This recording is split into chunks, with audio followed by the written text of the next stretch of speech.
मुझसे बहुत ज्यादा लोग पूछ रहे थे कि हमें एक्नी के लिए कुछ बता दें, तो जी मैंने अपनी सारी इन्फॉर्मेशन, मैंने अपनी सारी जो छुपाई हुई रेमेडीज थी आप लोग को बता दी हैं। आप मुझे जिस भी प्लेटफॉर्म पे देखें, ये मेरे तीनों प्लेटफॉर्म पे अकाउंट है, मुझे सब्सक्राइब करें और फॉलो करें। अगर आप मेरे कंटेंट को सपोर्ट करना चाहते हैं, मुझसे कोई मशवरा करना चाहते हैं या बातचीत करना चाहते हैं, तो आप पेट्रियन पर मेरी मेंबरशिप ले सकते हैं। लिंक आपको डिस्क्रिप्शन में मिल जाएगा। हम सब लोगों की जिंदगी में एक ऐसा टाइम आता है जब हम लोगों को बहुत खास किस्म की एक्नी को फेस करना पड़ता है। वो टाइम ज्यादातर टीन एज में आता है जब हमारे हार्मोन्स डेवलप हो रहे होते हैं। ये टाइम 12 साल से लेके 25 साल तक रहता है। इस एज में बहुत ज्यादा एक्नी होती है और हम इससे बहुत ज्यादा परेशान हो जाते हैं। लेकिन ये एक्नी जो है ये हमेशा नहीं रहती है, ये इस टाइम ड्यूरेशन के दरमियान में रहती है। सबसे पहले तो आपको ये देखना है कि आपको एक्नी क्यों है। या तो ये आपके जेनेटिक्स में होगी, अगर आपकी फैमिली में एक्नी है तो फिर आगे आपको भी हो सकती है। इसके अलावा जो है एक्नी हो सकती है किसी फेस प्रॉब्लम की वजह से, स्किन पर अगर कोई एलर्जी है इस वजह से भी बहुत सारे दाने निकल सकते हैं। उसके अलावा जो है सबसे पहले आप फोकस करें अपनी डाइट पे। अगर आप बहुत ज़्यादा शुगर खाते हैं, ऑयली चीज़ें यूज़ करते हैं, पानी नहीं पीते या फिर सफाई का ख्याल नहीं रखते, चेहरे को क्लीन नहीं करते, तो इस वजह से भी एक्नी हमारे फेस पर आ जाती है। एक्नी का सबसे बड़ा जो रीज़न है ना वो ये है कि जब हमें एक्नी होती है तो हम उसका स्ट्रेस लेते हैं, या फिर अगर हमें किसी भी किस्म का स्ट्रेस हो तो उस वजह से एक्नी निकल आती है। तो सबसे पहले आपने स्ट्रेस से दूर रहना। अगर आपको एक्नी हो जाती है तो आपने टेंशन नहीं लेनी, आपने बिल्कुल रिलैक्स रहना है। मुझे याद है जब मैं मैट्रिक में थी तो मेरे चेहरे पर इतनी ज्यादा एक्नी हो गई थी कि मुझे लगता था ये कभी भी नहीं जाएगी, और फिर एक टाइम पे जब वो चलेगी तो मुझे लगता था कि इसके जो निशान है ये कभी भी नहीं जाएंगे। लेकिन अल्हम्दुलिल्लाह आज एक्नी का नामो निशान नहीं है।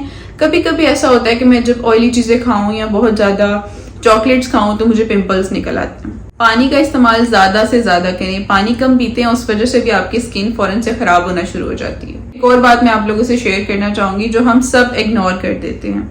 एक्नी की जो एक मेन रीजन मुझे नजर आती है वो ये भी है कि हमारा जो तकिया है जिसपे हम सोते हैं उसको हम वॉश नहीं करते। अगर हम तकिए का ऊपर वाला कवर वॉश भी कर लेते हैं, लेकिन जो हमारा पूरा तकिया है जिसके अंदर रुई भरी हुई होती है हम उसको वॉश नहीं करते। साल गुजर जाते हैं लेकिन उसको वॉश नहीं करते। वो सबसे बड़ी रीजन है एक्नी की और बहुत सारे मसाइल की। उसमें बैक्टीरिया होता है। तो आप इन चीजों का ख्याल जरूर रखें कि अपने तकिए को, अपनी बेडशीट को, अपने ब्लैंकेट को, जो भी चीजें आप यूज करते हैं उन सबको वॉश करके रखें।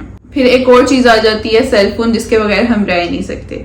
सेल फोन में जो है ना मुझे लगता है बहुत सारा बैक्टीरिया होता है, उसको हम हर वक्त यूज करते हैं। जब हम बाहर से आते हैं, बाहर से कहीं से भी हम आते हैं, आगे फेस वॉश करते हैं, हाथ पांव धोते हैं, लेकिन हम अपना फोन साफ नहीं करते। कपड़े भी हम चेंज कर लेते हैं। तो अपने फोन को भी अल्कोहल वाइप्स ले लें, किसी भी अच्छे से वाइप से अपना फोन साफ रखें। इस बात का ख्याल भी जरूर रखें कि आपका फोन साफ होना चाहिए। जब आपकी स्किन के साथ टच होता है, जब हम कॉल सुनते हैं, हमारे फेस के साथ टच होता है, उसमें बहुत ज्यादा बैक्टीरिया होता है, तो फौरन से फिर एक्नी निकलना स्टार्ट हो जाती है। असल में हम ना इन चीजों पे गौर ही नहीं करते कि एक्नी निकल क्यों रही है हमारे फेस पे।